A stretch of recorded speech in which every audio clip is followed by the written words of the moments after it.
ঢাকা দক্ষিণ সিটি কর্পোরেশনের বাংলাদেশের সর্বোচ্চ আদালত মহামান্য আপিল বিভাগের যে রায়, সেই রায় এর পরিপ্রেক্ষিতে বর্তমানে ঢাকা দক্ষিণ সিটি কর্পোরেশনের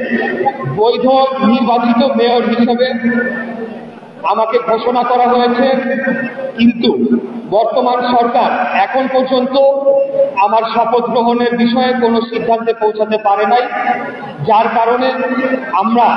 ঈদ পরবর্তীতে গতকাল থেকে আমাদের ঢাকা দক্ষিণ সিটি কর্পোরেশন নগর ভবনে অবস্থান কর্মসূচি বিরতিহীনভাবে ঘোষণা করেছি। সেই তারই অংশ হিসেবে আজকে ঢাকা দক্ষিণ সিটির সর্বস্তরের জনগণ নগর ভবনে এসেছে এবং তারা অবস্থান কর্মসূচি করছে। কিন্তু আপনারা জানেন যে এই দীর্ঘদিন এই আন্দোলন চলার ফলে বিভিন্ন ধরনের যে নাগরিক সেবা, সেই বিষয়গুলো আমাদেরকে মাথায় রাখতে হচ্ছে। আপনাদেরকে একটু তথ্য দিতে চাই যে এই আন্দোলনের শুরু থেকে সমস্ত জরুরি সেবা কিন্তু চলমান ছিল এবং সেটা আমাদের সিদ্ধান্তে আমরাই নিশ্চিত করেছি যে সকল ধরনের জরুরি সেবা যেগুলো রয়েছে সেগুলো যাতে চলমান থাকে, অর্থাৎ আমাদের আন্দোলনের কারণে যাতে জনগণের দুর্ভোগ তো হচ্ছেই, কিন্তু সেটি যাতে চরম আকারে না পৌঁছায়। আপনারা সকলেই জানেন যে কিছুদিন যাবৎ ডেঙ্গুর প্রাদুর্ভাব দেখা দিচ্ছে, যার কারণে আগামী দিনগুলো ঢাকা শহরকে নিরাপদ রাখার জন্য মশক নিয়ন্ত্রণ যে কর্মসূচি রয়েছে নগর ভবনে, সেটিকে বেগবান করার জন্য এবং সেটি যাতে চলমান থাকে সেটি নিশ্চিত করার জন্য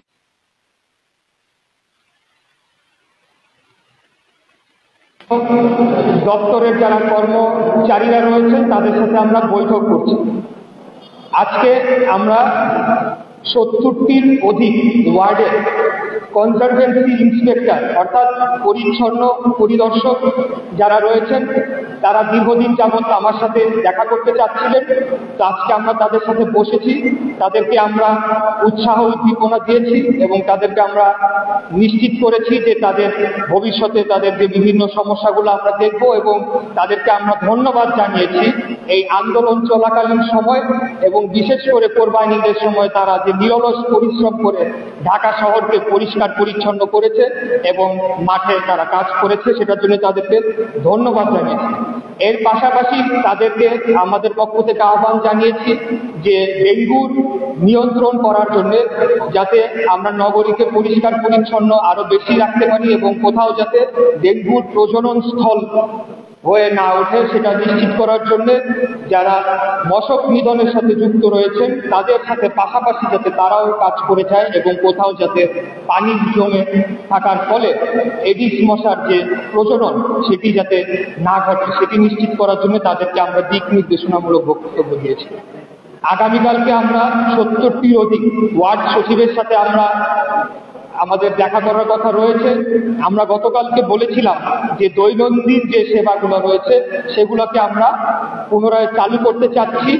কিন্তু আমাদের আন্দোলন চলমান থাকবে। এটিকে আমরা এভাবে করব যে প্রত্যেকটি ওয়ার্ডে যারা ওয়ার্ড সচিবরা রয়েছেন সেখানে ওয়ার্ড কমিশনের কার্যালয় রয়েছে, সেই কার্যালয়গুলোতে জন্ম নিবন্ধন, মৃত্যু সার্টিফিকেট, ওয়ারিশ সার্টিফিকেট, নাগরিক সার্টিফিকেট এই আবেদনগুলো ওয়ার্ড কার্যালয়ে ওয়ার্ড সচিবদের মাধ্যমে জমা নেওয়া হবে এবং পরবর্তীতে সেগুলোকে প্রক্রিয়া করে তাদেরকে দেওয়া হবে, যাতে করে আমাদের এই আন্দোলন চলাকালীন অবস্থায় নগরবাসীর যে দুর্ভোগ বা তাদের যে অসুবিধা সেটিকে যাতে আমরা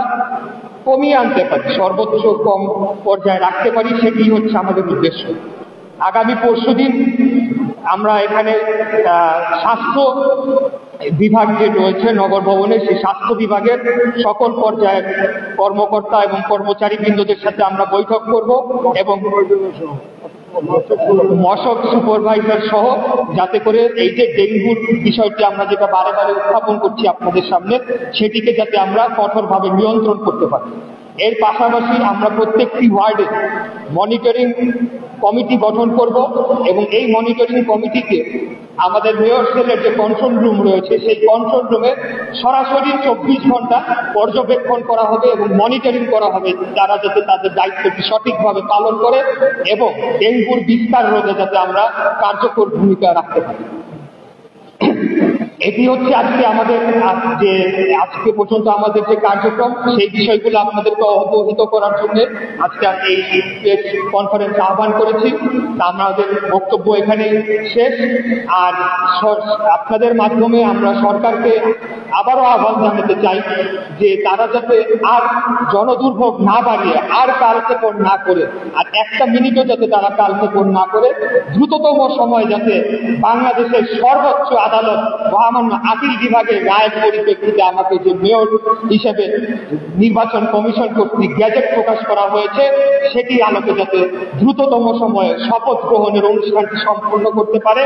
এবং নগরবাসীর যে দুর্ভোগ, যে দীর্ঘদিন যাবৎ যে নগর ভবন একটি অচল অবস্থার মধ্যে রয়েছে, এখানে আরো কিছু সেবা রয়েছে যেগুলোকে এখনো এই জনগণের স্বতঃস্ফূর্ত আন্দোলনের কারণে এখনো চালু করা সম্ভব হচ্ছে না, সেটি যাতে দ্রুততম সময়ে আমরা চালু করতে পারি এবং এই অচল অবস্থা কেটে যায়, এটি আমরা সরকারের প্রতি আবারও আহ্বান জানাচ্ছি। আমরা বারে বারে বলেছি যে আমাদের এই আন্দোলনটি শান্তিপূর্ণ অবস্থান আন্দোলন এবং এখানে ঢাকার যারা ভোটাররা রয়েছে তারা স্বতঃস্ফূর্তভাবে, সম্পূর্ণ স্বতঃস্ফূর্তভাবে প্রতিদিন এখানে আসছে এবং তাদের দাবিটি জানাচ্ছে। অতএব সরকারের উচিত হবে তারা যদি তাদের নিরপেক্ষতাটা বজায় রাখতে চায়, তারা যদি মনে করে যে বর্তমান উপদেষ্টা পরিষদ যদি মনে করে যে আগামী জাতীয় নির্বাচনের সময় তারা দায়িত্ব পালন করতে পারবে এবং সেটি যাতে জনগণকে তারা